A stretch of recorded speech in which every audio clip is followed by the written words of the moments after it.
Hey everybody, welcome back to my channel, Stellar Artifacts. My name is Eli. I have another statue review to bring to you today. This is going to be an unboxing or show and tell of Hordak from the Masters of the Universe Legends line. This scale is 1/5 scale. So, 1/5 scale is not as common as quarter scale or 6 scale, but it's a pretty robust statue for the most part. When I was a little kid, I was a He-Man fan, so I decided to get into this line a little bit. I have had Merman on pre-order for like almost a year now, which is right around the corner of being shipped from what I gather. Trapjaw and Skeletor are the next ones after that.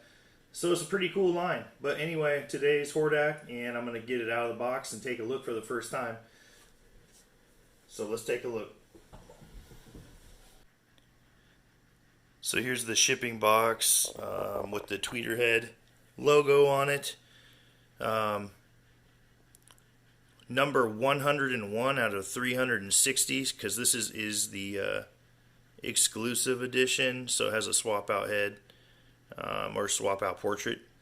So let's get this out.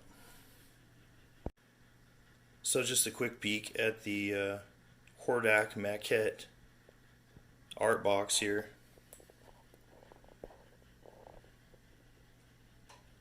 And nothing too crazy. Let me get it out here. Just a quick look at the contents of the box. This all wrapped up in tissue as it normally would be. You can definitely get a whiff of the paint as you open it up, that fresh paint smell.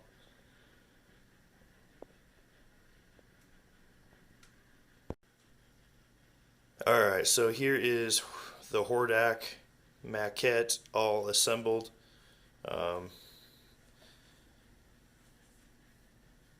So since this is the exclusive, there's some swap out parts, but we'll talk about that in a second. Let me get some close up. So here's his portrait, which is more of a realistic take on the Masters of the Universe stuff. He's pointing. This is his staff up here.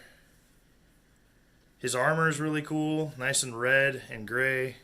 He's got all these skulls on his armor. His knee pads or shin guards. Shin guard sounds better than knee pads, let's face it. There's his feet down there. Then the base, you get this really cool base with some green rockery. And that Hordak skull, which is I think supposed to be kind of like the symbolism in the Horde, which he is the leader of the Horde. You get this big bat wing, this red bat wing, kind of at the base. So the cape comes with it here. I don't know if I did a very good job putting it on, but his shoulder guards, which is more of his armor, they key in. And you have to put these little straps around the part that keys in to hold the cape in place.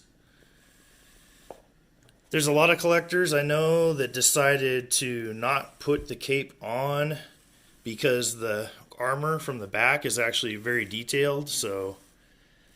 But I mean, realistically, if you're displaying this, you're not looking at it from the back anyhow. But there are a lot of people who chose to display this without the cape. Cape has a good color to it though, kind of a satin finish to the cape with red on the inside and black on the outside, which contrasts really well with his armor. But there's like a lot of detail on the armor. David Igo is the creative team.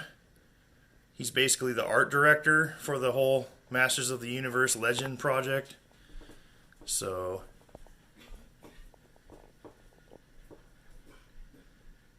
it looks really nice though.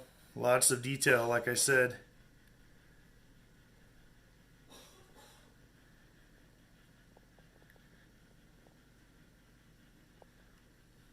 Really cool. Like I said, I really like the shin guards on him.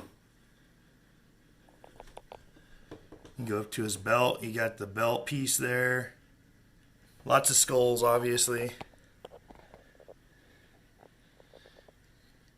Anyway, really cool piece. 1/5 piece. I think he's going to go really well with the rest of the line. I'm choosing to collect the villains, although I did buy Tila, and I'm going to have to get Tila out of the box to show you.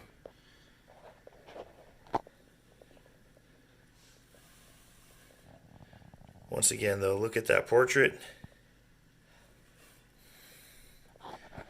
I'm going to remove his portrait to show you the exclusive part. I don't think I'm going to be using this portrait. So that would be the Whitehead, which is kind of the Filmation. The Filmation sort of a take on him, so more of the cartoon.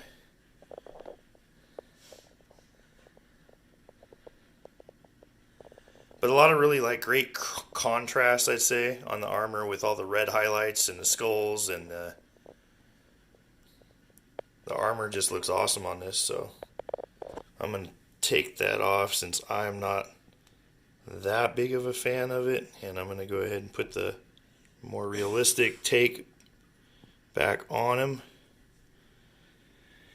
If you want, you don't have to display him with the staff, but I think the staff is pretty cool. You can key this in on his other hand. I'm not sure why you would want to use this, but so if you wanted to take the pointing finger out, you can do the cannon, which is pretty cool. Let me see if I can get this in here.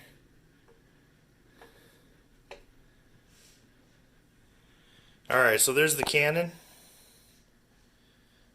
And everybody knows who's a fan of the Masters of the Universe stuff. I mean, it seemed like it was a little edgy because it was a little bit steampunk before steampunk existed. Meaning there was like a little bit of technology aspect incorporated into the fantasy world, or the fantasy cartoon, whatever you want to call it. So yeah, this is Hordak's cannon, and it looks pretty cool.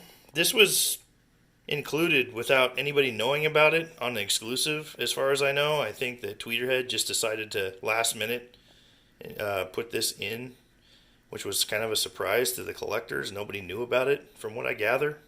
Tell me if I'm right. Tell me if I'm wrong. I think I'm right, though. And once again, you got that cool skull on there, that red skull. And you got his shoulder pad there. But yeah, I don't know. Really cool piece. I kind of like the pointing finger. Probably a little better than the cannon. But the cannon's actually not bad. I can see myself switching it out maybe. Now let's talk about the paint. I actually like the paint. I don't think there's too much wrong with it. The armors kick ass, which is probably one of my favorite parts about it. The sculpt. Sculpt is really good on this. I had one tiny little blemish, you know. Since you're a collector, you see it more than somebody else is going to see it. But you turn this staff around, and I saw itty bitty thing right there, and you can see how the paint's like rubbed off that little rib where the bone would be for the bat symbol there. Other than that, it's really minor. It's a very small blemish. I guess it's to be expected anytime you get statues like this. It's not huge, it's not unsightly, it's very minor. But yeah, you guys can display this with or without the cape, like I said. I think I'm going to go ahead and give you one last look at this. We got the base. Really cool with the symbol, the Horde symbol, the keys in there.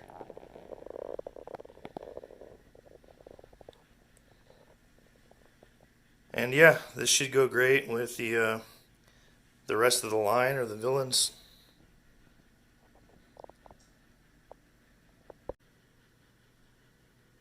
All right, everybody. So that about wraps it up. Just kind of some show and tell on basically the first piece that I've ordered in the Tweeterhead Masters of the Universe Legends line. I'll give you one more like 360 from this vantage point.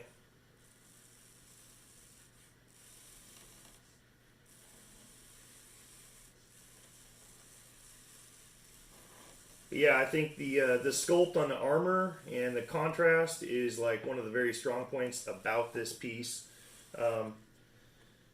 What do you guys like better? Do you guys like the pointing finger? Do you like the arm cannon that he comes with, this exclusive part? I like them both. I could see myself playing around with it, swapping it out. But I think I'll keep the staff on instead of the regular hand. And I definitely like the more realistic take on the head portrait than the old Filmation one. So I'll be keeping this one on. But anyway, that's it. If you guys got any comments, that'd be awesome. Hit like and subscribe if you're into collector type stuff where it comes to polystone statues or anything like that. But yeah, more to come. Thanks for joining me. Thanks for checking out this little overview or review, show and tell, whatever you want to call it. And I'll be with you next time. Check it out next time. Thanks. Have a good night.